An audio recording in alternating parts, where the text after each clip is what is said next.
As part of our ongoing mission, great experience and education so that you can make lots of money and be a professional. So we have live people today and a lot of you on Zoom. And for those of you who've been taking our classes, if you have any questions, just type them in and Joanna will shout them back out.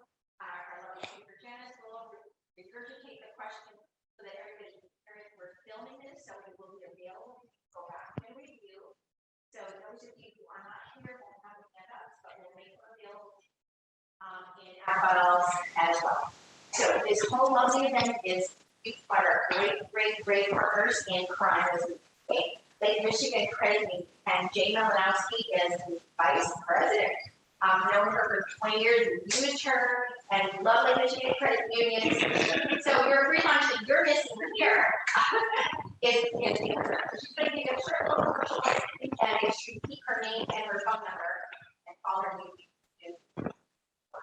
Thank you. Hi everyone. I just want to say real quick, Terry Patterson is our loan officer today. Sure. She's joining us, and we love to call Janice our secret weapon because she is our underwriting specialist for Lake Michigan Credit Union in Florida. And she has presentations galore, and I know that you're going to find this one on appraisal very good. And I also like to say, thanks for having us. All right, hi everybody. Today we are going to talk about how underwriters look at an appraisal. We're going to talk about how we review the appraisal report, the appraisal independence requirements, how we do a reconsideration of value if the appraiser doesn't come in at a high enough value, and then Fannie Mae's collateral underwriter report and why that matters. So first of all, let's talk about the lender. So what are the lender's requirements? As a lender, we are subject to the appraisal independence requirements, and there is a handout from Fannie Mae that talks about appraisal independence requirements, or AIR. So what this new guideline did several years ago is it established appraiser independence safeguards, and it made it more difficult for a lender to accept another lender's appraisal because we have to make sure that excuse me, that appraisal meets the appraisal independence requirements guidelines, but we don't know it does unless we ordered the appraisal. So that's why it made it a little bit more difficult. It also is a rule that the buyer has to receive a copy of the appraisal at least 3 days prior to closing. And it really limited the appraiser's engagement. So the loan officer and production, they have to be separate from the appraisal function. So the loan officer can't contact the appraiser directly like they used to. I mean, there was a day when loan officers could call the appraisers, talk to them about what the appraised value needs to be in order to make the loan work, what the payoff was, excuse me, and things like that. So anybody who has contact with the appraiser has to be an operations person who doesn't get paid if that loan closes or not, basically. So I handed out the guidelines, and we'll send those to everybody on Zoom as well. So it kind of was a good thing. It made things a little bit more difficult, but it also made things a lot more fair. And the loan officer can no longer go to the appraiser, tell them what the value is, or threaten not to use them again if the value didn't come in. And then it also established a lot of appraisal management companies. So there, in order for a lot of lenders and brokers and big banks to order appraisals, they couldn't do it directly. They had to go through an appraisal management company or use a specialized software. So we use a specialized software called Mercury Network that keeps us in compliance with the appraisal independence requirements. And the good thing about that is we have a lot more control over our appraisers, who's on our panel, who's not.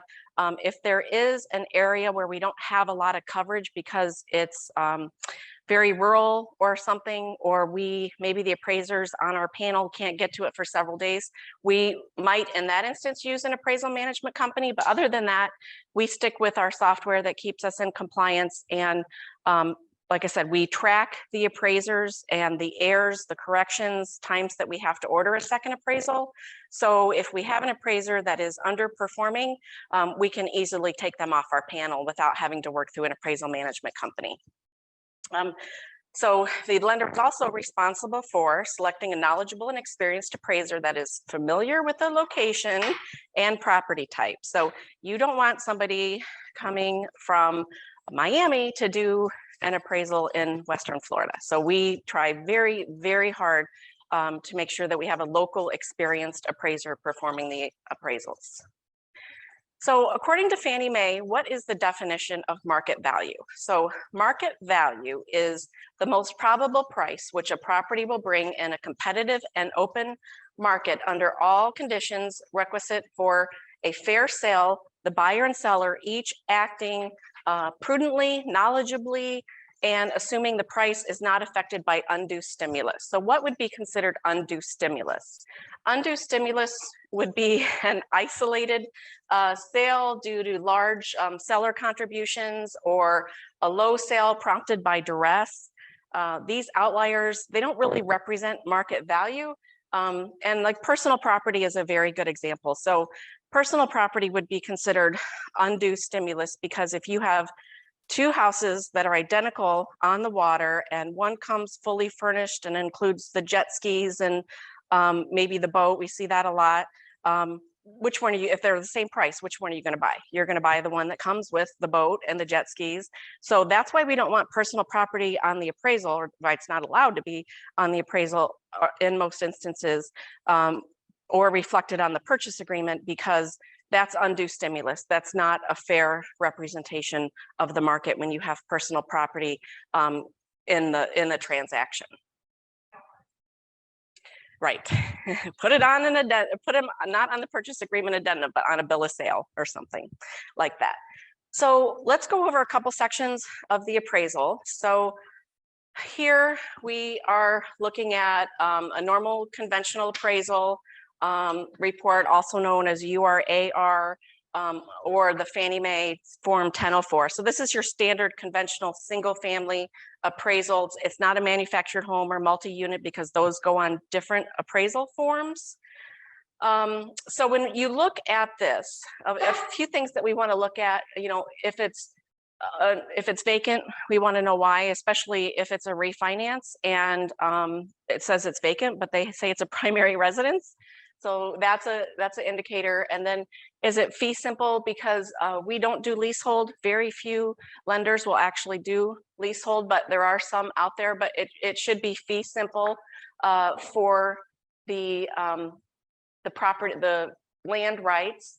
If there's a homeowners association dues because it's a planned unit development or a condo, then we're going to want to know what that dues is, and we're going to make sure that we put it in the borrower's debt to income ratio.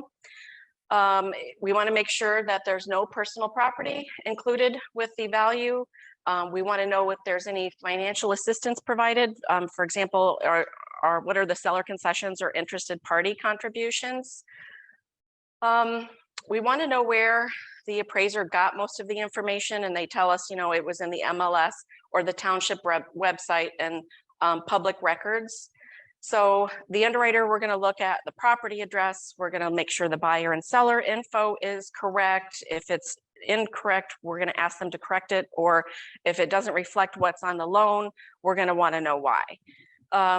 We want to know who the owner of public record is. We want the occupancy status. Again, we talked about, is it owner occupied? Is it tenant? Is it vacant? And the seller concessions.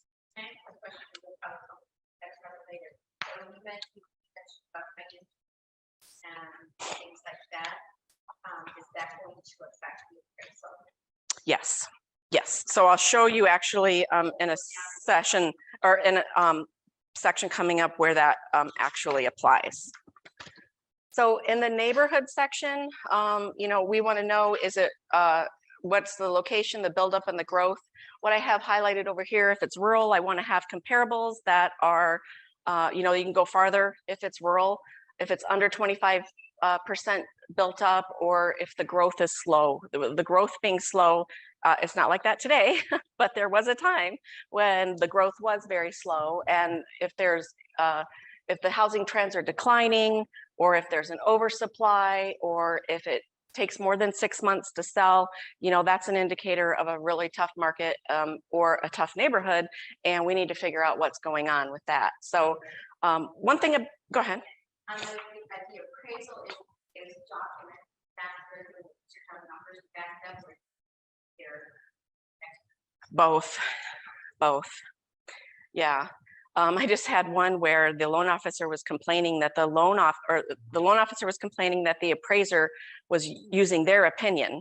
And I'm like, that's what an appraisal is the appraiser's opinion of value. And it's like, so one thing to keep in mind here is neighborhood subdivision, you know, isn't, how can I say this? The neighborhood doesn't equal subdivision. So a neighborhood could actually be a few different subdivisions that are similar to the subdivision that ours are in, you know, same side of the highway and everything like that. So the neighborhood is comparable, subject to the same influences, include common characteristics, trends, age, land use, and price. So in the neighborhood section, we pay close attention again to the rural. Is it built up? Is it slow? And if marketing time is under 3 months, we want to see comparables that sold within 3 months. Question for that. How far away? So it depends on what the appraiser puts. If the appraiser puts urban, we're going to want the comparables to be within a few blocks. If they do suburban, it should be within a couple miles. If it's rural, they can go farther away, especially if we're looking at a 40 or 50 acre parcel. How far back? So that depends on where they, is this the section? Yeah, so the housing trends. Yeah, so if they say that marketing time is under 3 months, I want comparables all under 3 months. Right, and if there was only, say, open area, farther back. Potentially, but not very far back. If it's over a year, they have to explain why they went over a year. That's a bottom like guideline. Anything over a year, the agencies, Fannie, Freddie, require that the appraiser address it. But most lenders, if they say marketing time is under 3 months and they give us all comps that sold 6 to 9 months ago, we're going to ask them to either correct the front of the appraisal or provide better comps. The reason I asked, in a 3 or 4 month period, I saw fairly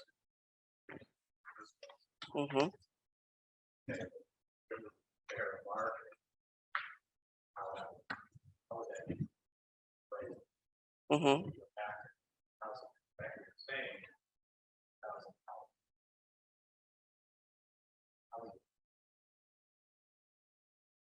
Were they sold sales or just listings? Okay, yeah, then the appraiser should have used them.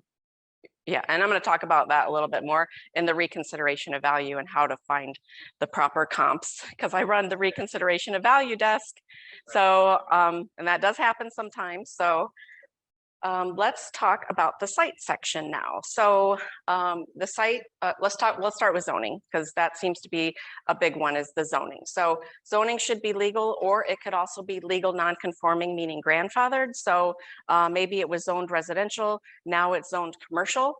That's actually okay as long as it's legal non-conforming and it can be rebuilt. So some lenders require a 50% rebuild letter, some require 100%, some don't require rebuild letters at all. It really depends on the loan program, but as long as it's legal non-conforming, generally you're okay. If there are strong commercial influences, like they back up, you know, their backyard backs up to a parking lot, or they're across the street. So where the view out their beautiful bay window is this giant concrete commercial building, you know, that's external functional obsolescence. So we would need similar comparables with the same commercial influences, functional obsolescence, to prove that it's marketable and that people are still buying these with those influences. I know you're not. You're fine. Is there like a general rule of thumb that if we said it was commercial or if it was across from us, across the street from us, for that? So they might make an adjustment, but as long as they have comparables with the similar influences, that's what we really want. Yeah, we really, really want that. At least 1 or 2 should have those same influences. If they want to, I mean, they can use a minimum of 3, comparables, but sometimes we see 6, 9 comparables that they use, 9 or 10 even sometimes. So as long as at least 1 or 2 of them had those similar commercial influences and still supported our value, we would be good. Other things in the site section, you know, we want to know about the utilities, if they're public or private, if they're in a flood zone, for example. And then they have to, again, they noted here on this one that the subject site was situated on an interior lot, no adverse external obsolescence noted, conforming landscaping, utilities typical for the area. That's exactly what we want to hear. So the site should conform to the neighborhood. We talked about the zoning, highest and best use, that the current use always has to be the highest and best use. If it's a private road, we need to know that if it's a public or private road, because with private roads, generally we need a private road maintenance agreement, or if it's on a lake, a lot of times we'll see the terms ingress, egress. So if we see ingress, egress on title, that takes care of your private road. Or if it's in a planned unit development or condo subdivision, usually the bylaws will cover the maintenance of the private road. So we really need one of those 3 things when there's a private road. And then the appraiser has to comment on the condition and the marketability of the private road. So this is where we're looking for, just to make sure that there's no adverse conditions. So in the improvements section, we want to know if it's attached or detached, especially if it's a condo, because that makes a difference. We need to know the effective age versus the actual age. Because if the effective age is substantially higher or lower, we as a lender, we need to know why. Well, what's the difference? What's the discrepancy? If there's a basement, which that doesn't really apply here, we want to know if there's a basement. We want to check the heating source. We want to look for deferred maintenance, evidence of infestation. We're looking for all of that on here. So if there's an accessory unit, that's a big thing. So lots of homes now have a ADU unit. And if they do, we need comparables that have similar ADU units. We want to know, you know, if it's a shared driveway, we need to know that. We want to make sure that there's an acceptable heating source. That doesn't really apply a lot down here. And then we want to know the year built and age. And then the subject in this instance did show signs of deferred maintenance. So this paragraph is a really important one on this slide, because that's where the appraiser kind of goes into detail on what's really happening with this property. So the Uniform Appraisal Data Set, also known as the UAD, talks about the condition of the property and rates the condition of the property. And we're going to go into this more in detail when we go over the grid as well. So C4 is considered average. A C1 would be a newly built home, never occupied, purchased directly from the builder. C5, some lenders will do C5. Here at LMCU, we will do C5 properties as long as the deferred maintenance doesn't affect safety, soundness, and stability. And we have similar comparables that are also in the same condition. And then C6, actually C5 or definitely C6 condition, we're looking at a renovation or construction perm loan to bring it up to where it should be as far as conditions. So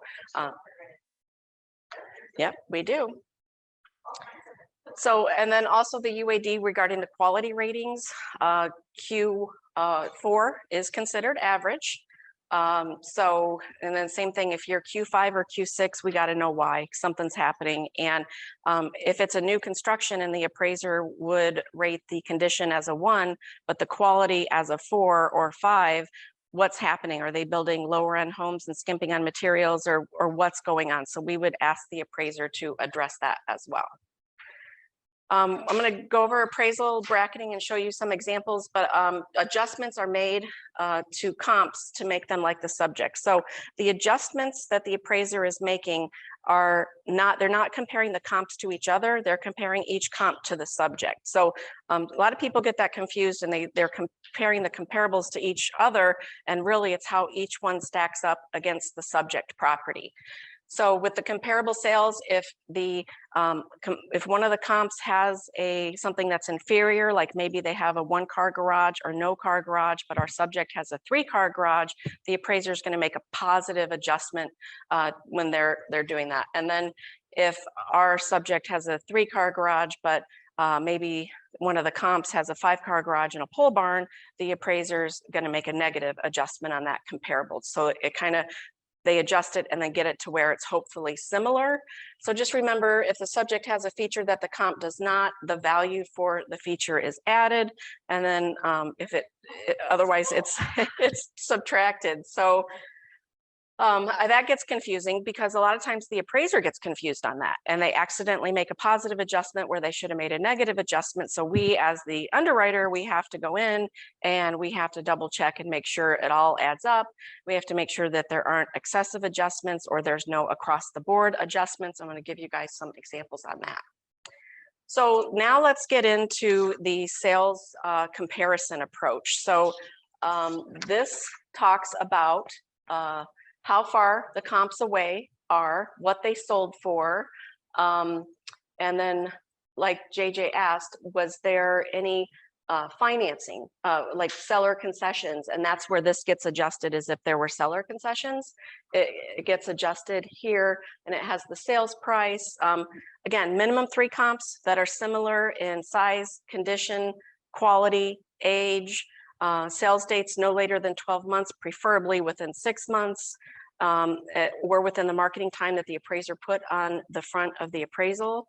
Urban comps, again, should be within a few blocks, suburban within a mile or 2, and then rural can be much farther away, depending on the size of the parcel. Another red flag, especially with condos, because we do a lot of non-warrantable condos. So if the loan officer is trying to do it as agency warrantable, but we look and we see that all the sales in that project were cash, that's a huge red flag that they couldn't get financing and only borrowers with cash can live in that condo project. So let's break down the grid a little bit. Again, comps should be as similar as possible with minimal adjustments. So the guideline kind of used to be 10% net adjustments and 25% gross adjustments max, but that's not really a guideline anymore. It's not a hard, fast guideline, but we do want them to be as minimal as possible. Yeah. But just to answer the question, it's like, we do non-warrantable condos, which is a whole different case. So we've come up with this work condo program, non-warrantable condo program, and those are all held in the portfolio. And Janice is an expert on that too. She runs the condo. Our condo department.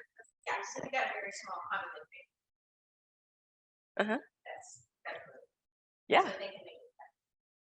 Well, we have a program for it, so it's not necessarily an exception. So if it was all cash in the condo project, we would probably we would actually dig deeper and find out if we needed to switch it to our non-warrantable condo program. So we're looking at the size of the lots, and they make adjustments for the size of the lots, the design and style. If ours is a ranch, all the comparables should be ranches. That is really important. If ours is a 2-story, we need comparables that are 2 stories. If it's a bi-level or tri-level, comparables should all be bi-level and tri-level. So the appraiser did a really good job here where they're all ranch style homes and no adjustments had to be made. Here also it says that our condition is C4, but all the comparables are C3. So that's a huge red flag because that's what's called an across the board adjustment. So he didn't bracket it. He didn't do well, he didn't, not only did he not bracket it, but he didn't provide any comparables that were in similar condition. The bedroom, bathroom count should all be as close as possible. Same thing with the gross living area. Rooms below grade, that's always the struggle up in Michigan, is they're like, well, they're not counting any of the, there's, we've got a master bathroom or master bedroom, master bathroom all in the walkout basement. Why isn't that being reflected on the line that talks about the room count? Well, anything below grade doesn't count. Okay. Well, it counts in this area, but it doesn't count as a 2-bedroom, 2-bath kind of thing when there's a bedroom and a bathroom below grade. So that's another challenge we have in Michigan. So the garage port, again, you made some adjustments there, minimal adjustments as far as net and gross adjustments. And then, so, you know, this comp sold at 463. After the adjustments, it's worth 440.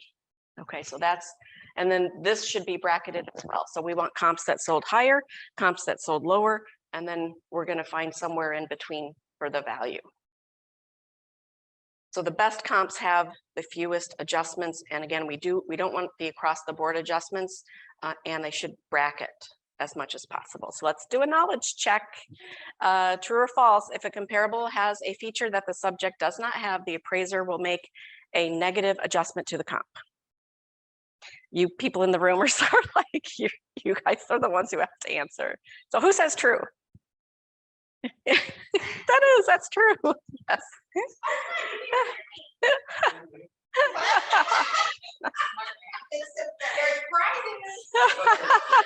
Yeah, your prize is lunch. So good job, you guys. Good job. Even though Jane was like,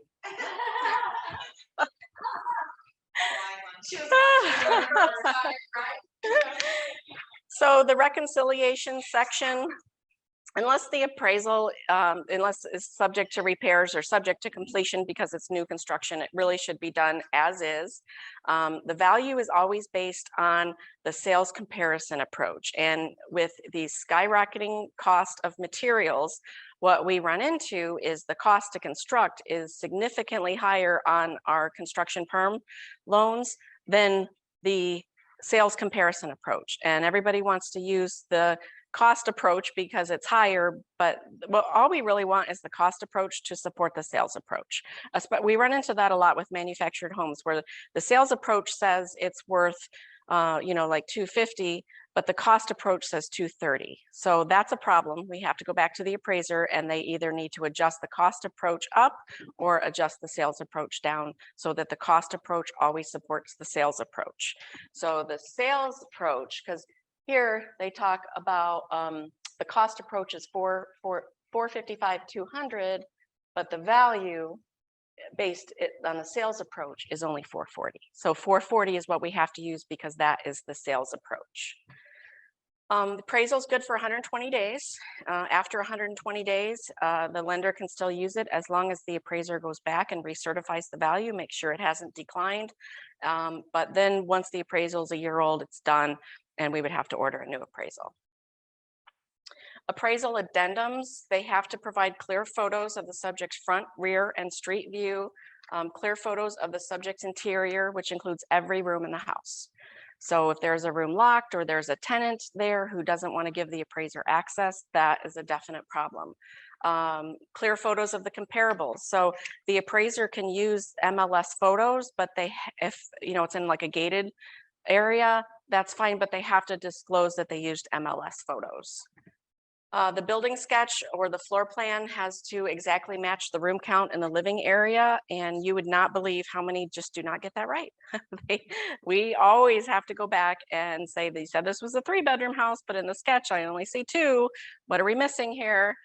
And then the location map that identifies the subject and all the comparables. So comparables, again, have to be within the same neighborhood, and the neighborhood, not subdivision. The neighborhood is defined on the front of the appraisal where the appraiser says, you know, here's the boundaries, it's this road, you know, this lake, this, you know, kind of thing. So we don't want our subject on one side of a highway and the comparables on the other side of a highway or river or something like that, because there can be huge differences in neighborhoods from one side of the highway to another. So when the value doesn't come in, and that does happen sometimes, it does happen. So the lender has an opportunity to, we allow let our loan officers to do a reconsideration of value.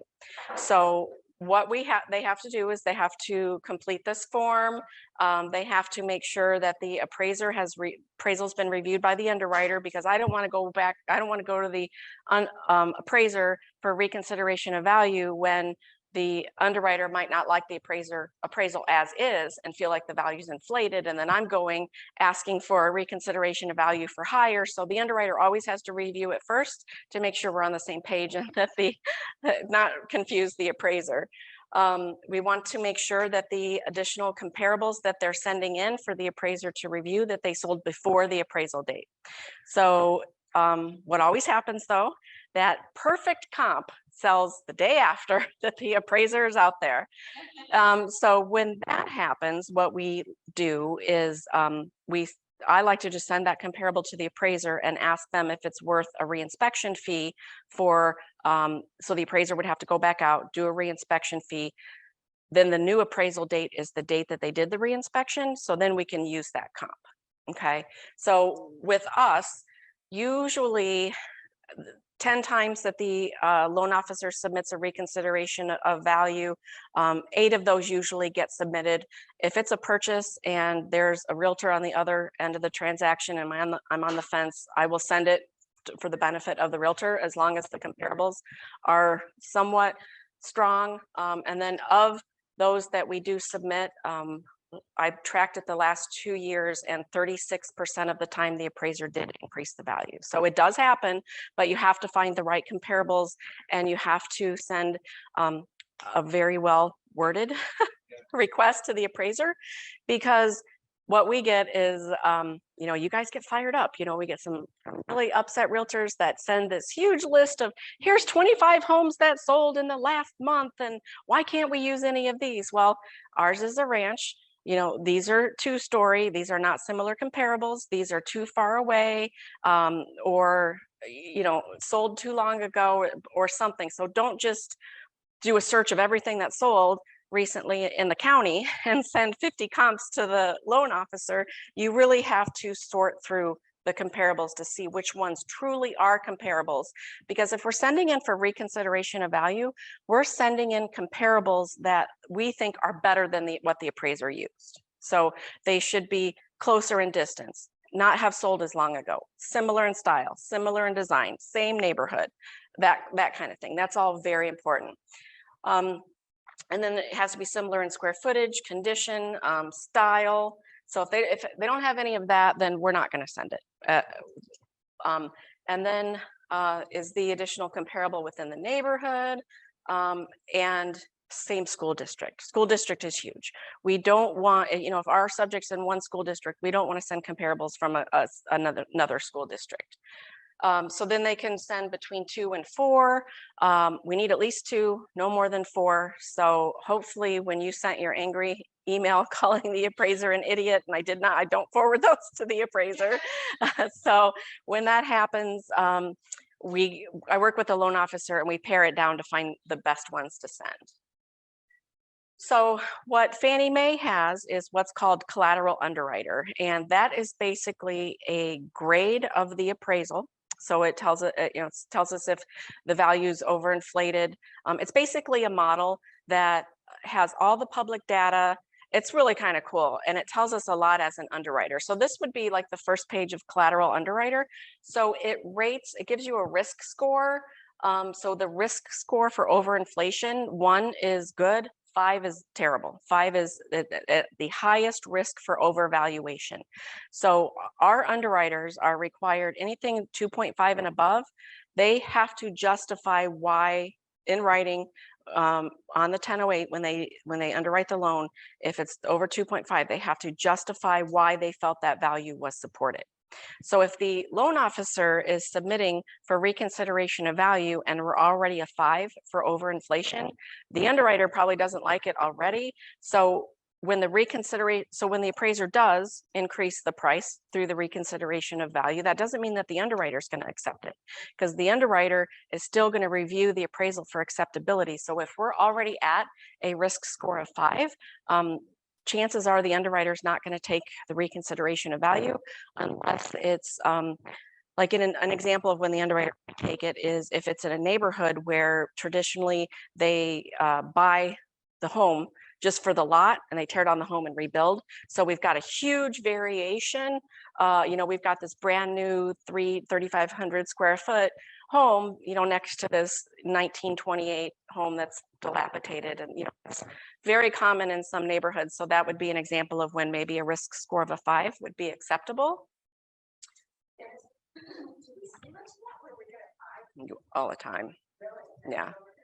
Yeah. So you probably don't know about it from the sales side, because if the underwriter feels that the value is supported, they can still do it, but they just have to justify their decision. So is that what we see on like Possibly. Yeah. But I think that's a real issue because of the quality. Yeah. That's the exact example. Yeah. So this is a really good tool for collateral underwriter of which the sales and LSU have access Mhm. to. So if a loan officer says to us, the numbers are better, realtors have stuff. Yeah. And you're going to expand on more. Yeah. So the beauty of collateral underwriter is it gives us all the public comps that are available. But sometimes the realtor can find other comparables that aren't on the collateral underwriter report. So when the realtor submits comparables to the loan officer and the loan officer kind of vets them out, if they're not on this list, so we might send a combination. We might send some from collateral underwriter, some from the realtor, and get the best 4 that we can possibly get. So the first column is the property. So the S is the subject property, and then these in the blue, those are the comps that the appraiser used. So comp 1 sold for above our subject sales price, and then we have 2 and 3, and then the remaining that they didn't use. And then the rank is the comps according to what the model thinks. So in this instance, the model thinks that the top comp, they rank it number 2. They think it's the second best comp, but the appraiser didn't use that comparable. So we could look at that as a possible one to send in for reconsideration of value. And then, you know, gives the address and then the distance for each comparable, the condition, the quality rating, the gross living area, lot size, and then the age, the bedroom, bathroom count, again, above grade only, the basement, if there's a basement, and if it's finished or not, if it's attached or detached, how many stall car garage, and then the level is if it is a ranch or 2-story. So you've got some 2 stories down here, but the rest of them are ranches. And then the view is if it's B is for better, N is for neutral. So we know that some of those comps have better views, which our subject is considered to have a very good view. And then the location, if it's better or neutral, the sales date, and then the loan amount. So you can sort each column. So what I like to do is I look at the farthest in distance that the appraiser went. So in this instance, the farthest they went for the comparables that they used was 1.5 miles. And the oldest comparable that they used was sold back in January, which this is a little bit older of an appraisal. So I am not going to use comps that sold longer ago or comps that are farther away than the appraiser already used. But the beauty of this is I can sort each column and really take a look at what we're dealing with and make sure that if I am going to send the comparables, that they're as similar as possible to our subject. So handy little tool that Fannie Mae provides the lender to go in and really look at what we're dealing with. I don't think so. I think it's just a lending thing that Fannie uses. So any questions on everything that I covered? I didn't have one. Is there a time that you have to look at it and stuff? We hear all kinds of responses from our appraisers when we start asking, you know, have you looked at it? Well, I have. I mean, they should respond within 2 to 3 business days, but it really varies. So like I had one that I submitted last night at 3:45 in the afternoon. And when I went in this morning and looked, it was already back.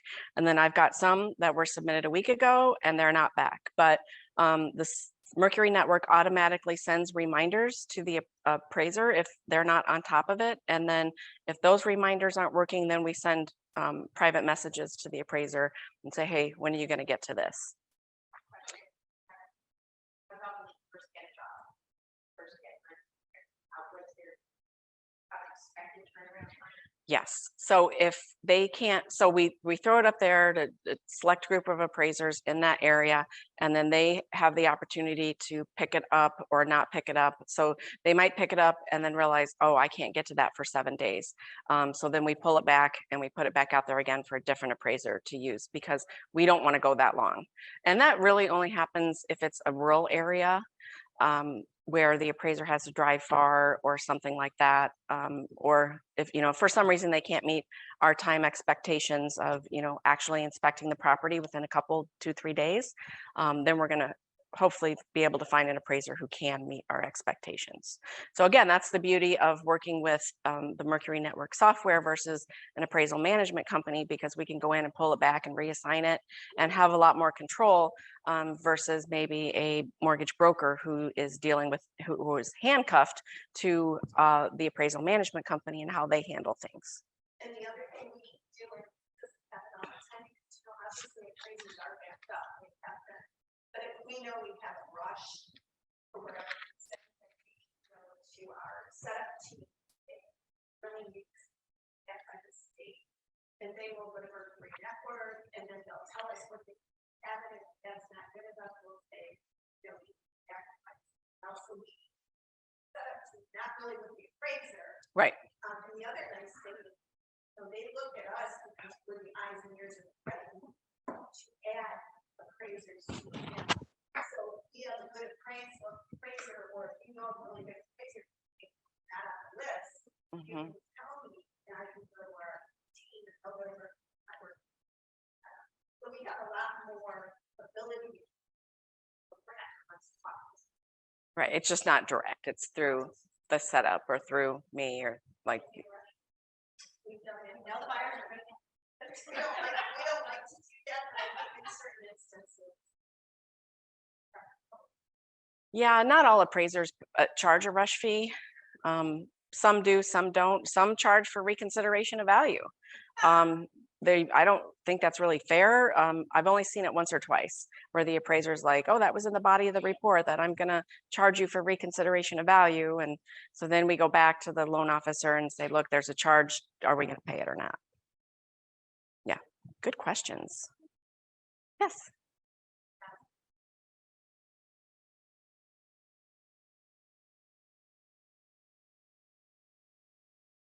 I think they just have to be licensed and experienced. And sometimes we run into issues where the appraiser didn't actually do the inspection. Their junior apprentice appraiser is the one that actually went out, and then they just signed off as the supervisory appraisal.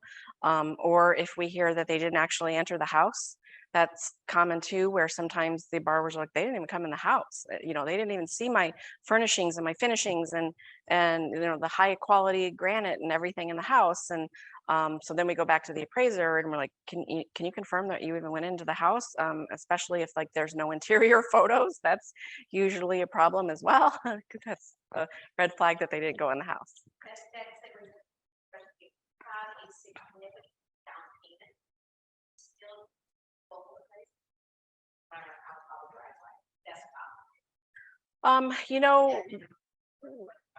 when COVID hit, the agencies started allowing back to the desktop appraisals because it kind of got away from that and then started doing it again. But the problem we were running into was value.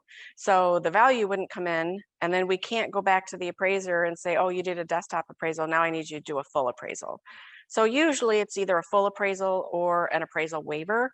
So with Fannie and Freddie with enough down payment, strong borrower, maybe Fannie already owns the mortgage on that home, so they know exactly what it's worth. In those instances, on conventional financing, we can get an appraisal waiver, and we get them quite often. Are you guys, has anybody in here had an appraisal waiver? Right now, they want the appraisal. Yeah. Mhm.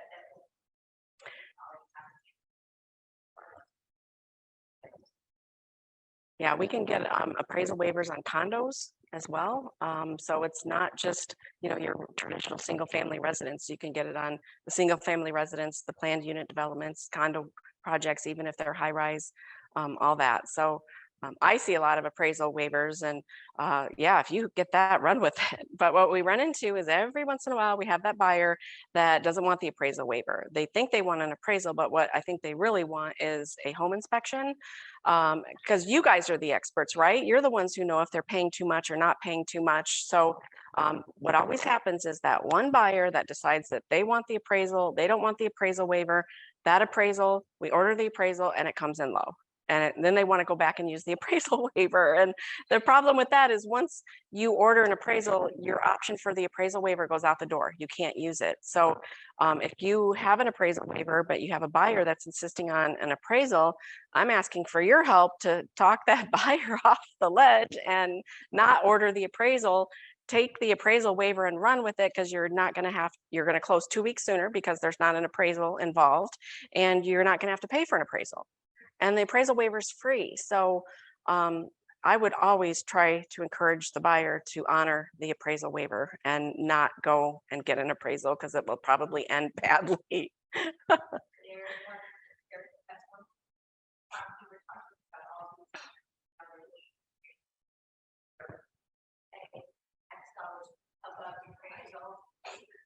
That's something that you guys will allow. Some lenders. Well, I mean, I see some really big, like cash buyers saying, I'll go anywhere from 400,000 to 500,000 to the house. Yeah, I've seen that. I think like on finance. They'll agree to pay $1,000 difference. Pretty much that's why the lender will allow it. Mhm. We're still the money's going to be based on value. The intention of That's the question of money is coming. Yeah, whatever. the appraisal. Well, yeah, that. Really depends on the program. Any programs about the money, it's just a program.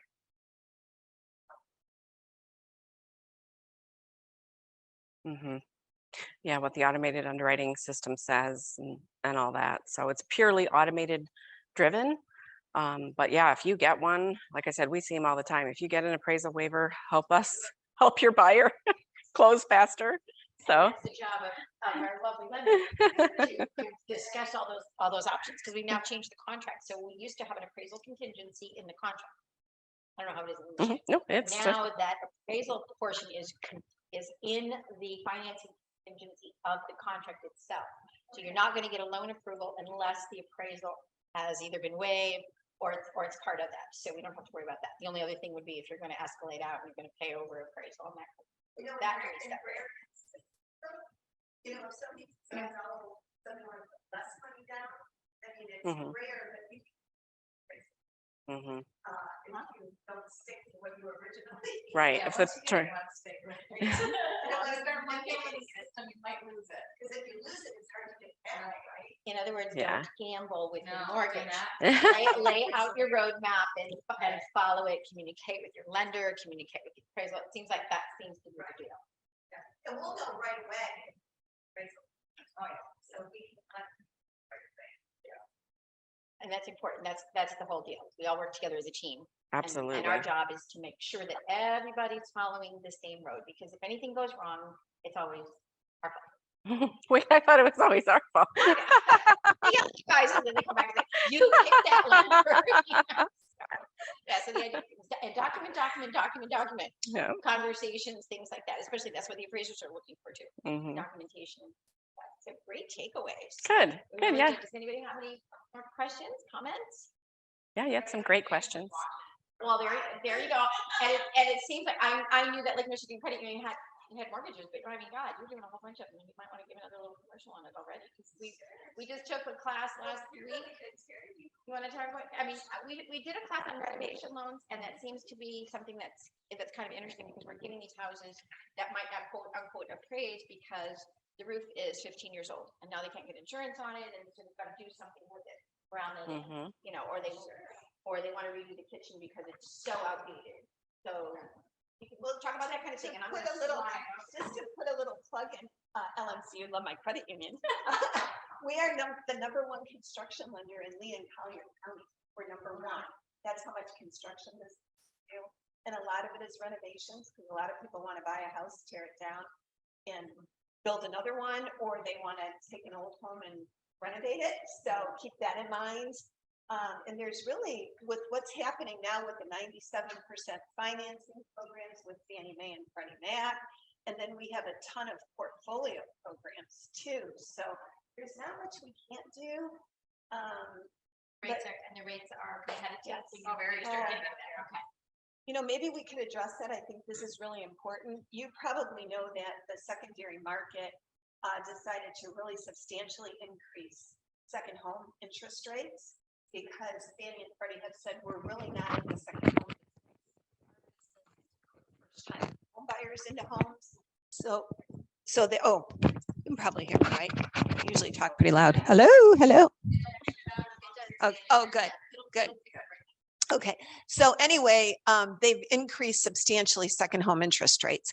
We have come up with the portfolio program to be very competitive with second homes. So I just want you to know that we've looked at that, and we're probably one of the first to come out and say, you know, no, we're not doing that. If we've got a second home and we've got a good borrower and they're willing to go portfolio, then we're going to put it in our portfolio. It's huge. But dirt, talked about construction, talk about dirt. Lots. Yeah, you go, girl. Hey, You go. yes, we do a lot of those as well. You know, we have a 3151 arm. The rates are very competitive. The rates have gone up a little bit, but they are still very competitive, and we are doing exceptions. Gosh, the rate went up just a little bit today, Like but on an 3.5 arm. maybe? Well, I would say I just closed or locked one at 3 1/8, but yeah, we're at 3 1/4, 3 3 3 3/8. So you are still very competitive on that lot loan. Again, it's the 3151 arm. We cannot do a 30-year fixed on that. We're going to talk about a little tidbit that we've been talking about, and it's big buzz right now. Cash out. People are using their cash, their savings, all they have left to be competitive in this market and purchase the property. So with that being said, once they close, they can come right to us and get their cash out of that property. So they're not strapped. So if they want to put that money back in their mutual funds, their stock, the stock market, whatever, you know, they've been using prior to, or what they took the money from, they can put it back. So that's huge. That's a big buzz right now. So because so many people are putting in cash offers, and it used to be you had to wait 6 months, you had to be entitled to get your cash back. Now, as long as we can verify how you bought that property, we can go ahead and do what's called delayed financing, which is basically cash out. And usually when you borrow against or you take the money out of your IRA, you then have 60 days to put it back. So it's a really great program. So when you're buyer consultation, we're discussing how to make an offer, get them in front of that lender as well. So got an opportunity to really use their cash right away, but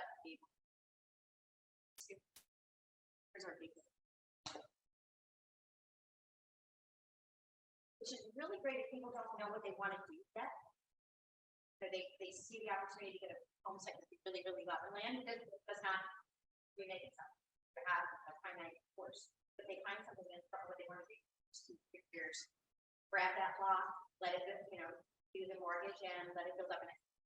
And a good point about that is, if you were to buy the lot today, and let's say now you want to do your construction loan maybe in 3 months or 6 months, we're going to use the appraised value of that lot, not the purchase price, even though you bought it within.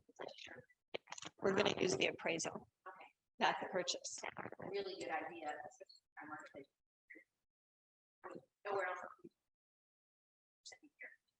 And that lot which is very low. and in this area, it's been 42% the past 24 months. So Well, it's so there huge. we go. You had a question real quick.